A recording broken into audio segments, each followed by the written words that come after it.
Pregnancy के शुरू के 2 हफ्ते में क्या होता है, इसमें आपको कैसे अपना ध्यान रखना है और किन बातों का खास ख्याल रखना है। देखिए, जो ह्यूमन प्रेगनेंसी होती है वो टोटल 40 वीक्स यानी कि हम 10 महीने की कैलकुलेट करते हैं। जिस टाइम पे आप अपना प्रेगनेंसी टेस्ट करते हैं और आपको पता चलता है आप प्रेग्नेंट हो, आप उससे पहले ही प्रेग्नेंट हो चुके होते हो। यानी कि जो शुरू के 2 हफ्ते हैं उस टाइम पे आपको पता नहीं रहता है कि आप प्रेग्नेंट हो। अब ये टाइम हम कैसे कैलकुलेट करते हैं? जब आप गायनी के पास जाते हैं तो वो आपसे पूछती हैं कि आपको पीरियड कब हुआ था। इसको हम बोलते हैं LMP यानी कि लास्ट मेंस्ट्रुअल पीरियड।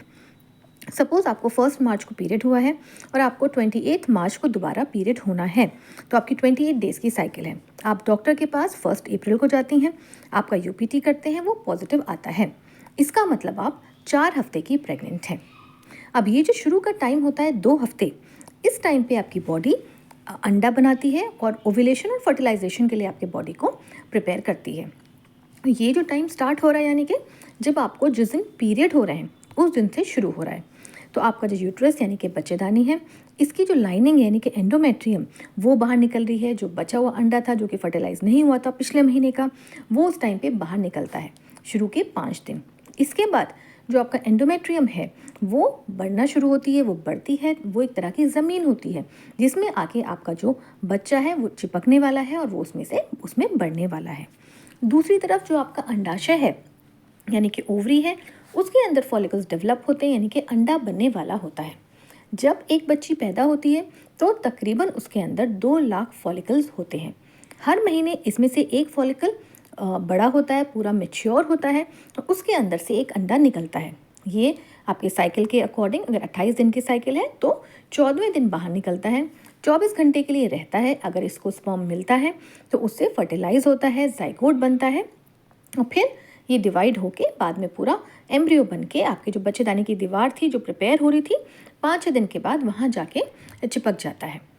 अब आपको कौन से लक्षण आते हैं शुरू के 2 हफ्तों में? देखिए, पर्टिकुलरली आपको कोई खास लक्षण नहीं आएगा। लक्षण आपको वही आएंगे जो कि आपको ओव्यूलेशन वाले सिम्टम्स होते हैं। यानी कि किसी किसी महिला को क्या होता है, हल्का सा पेड़ों में दर्द होता है। ये वैसे एक अच्छा पॉजिटिव साइन है कि हाँ, आपका ओव्यूलेशन हो रहा है।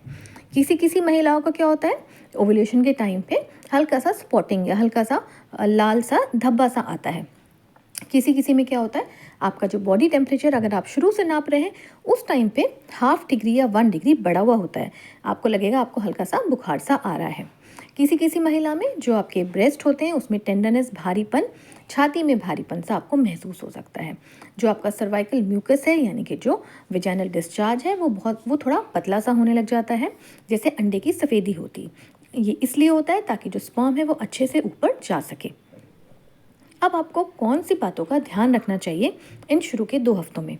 सबसे ज़्यादा इम्पॉर्टेंट है कि आपके अंदर फॉलिक एसिड भरपूर मात्रा में होना चाहिए, नहीं तो आपको फॉलिक एसिड की एक टैबलेट ज़रूर ही लेनी चाहिए। फॉलिक एसिड आपके बच्चे में जो न्यूरल ट्यूब डिफेक्ट होता है इसको बचाता है। ये जो डिफेक्ट है ये शुरू में आपके जो 3 हफ्ते हैं इसमें ही दिखना आपको शुरू हो जाता है। तो जब तक आप अपना प्रेगनेंसी टेस्ट करती हैं तब तक 4 हफ्ते हो चुके होते हैं और ये अगर डिफेक्ट होना होता है तो ये होना शुरू हो चुका होता है। न्यूरल ट्यूब कहते हैं जो बच्चे का ब्रेन है और जो नीचे उसके स्पाइनल कॉर्ड जा रही है, इसमें जो डिफेक्ट होता है।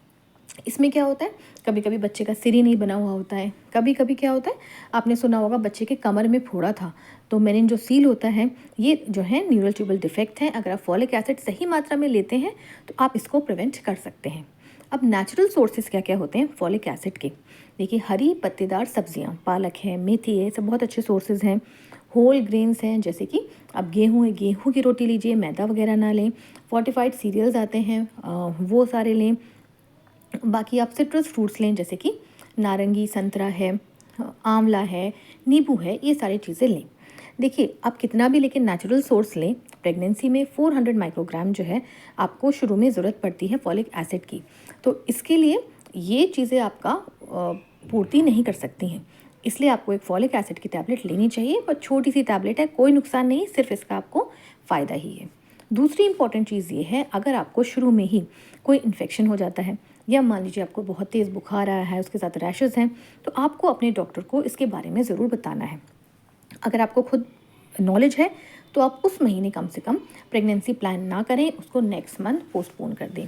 देखिए डॉक्टर्स आपको कुछ ऐसी मेडिसिन देंगे जो कि आपके बच्चे को नुकसान ना दें, क्योंकि कितनी मेडिसिन ऐसी होती हैं जो कि शुरू के 3 महीने में बच्चे को ज़्यादा नुकसान देती हैं as compare to later stages. लेकिन हमें जो माँ के अंदर इन्फेक्शन है उसको भी रोकना होता है, तो हमें वो मेडिसिन देनी ही पड़ती है।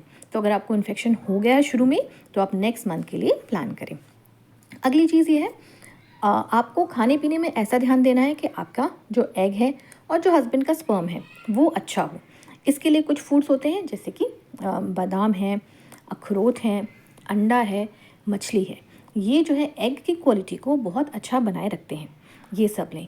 दूसरा, एक हेल्दी लाइफस्टाइल लें, खाने में ध्यान दें, प्लस एक्सरसाइज करते रहें और आप एक्टिव रहें, किसी तरीके की कोई टेंशन ना लें।